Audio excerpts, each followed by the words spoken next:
قوة. قبل كم يوم كنا بالمقبرة ولاحظت شغلة مو حلوة. لاحظت بعض الريايل القلة لابس تريننج سوت أو جينز. ما يصير يبقى هذه مقبرة، أنت مو رايح شوكلت بار. مقبرة لها هيبتها، يعني فيها أموات، الواحد يروح هناك يتعظ، أنت مو رايح هالوين.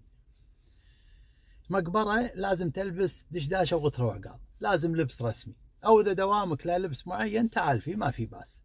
لا بس عاد مو دوامك سيستر تي لابس مريول أبيض، ما يصير، يبقى روح بدل وتعال.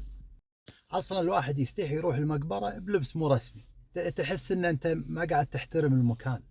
ولا تعتقد اذا رحت بجينز يعني راح تشوف مايكل بثريلر ويطلعون من قبورهم وترقص معهم، لا يبا، ماكو هالكلام هذا. انت اصلا انت لا تدش على مديرك تستحي تدش عليه بلبس مو سنه.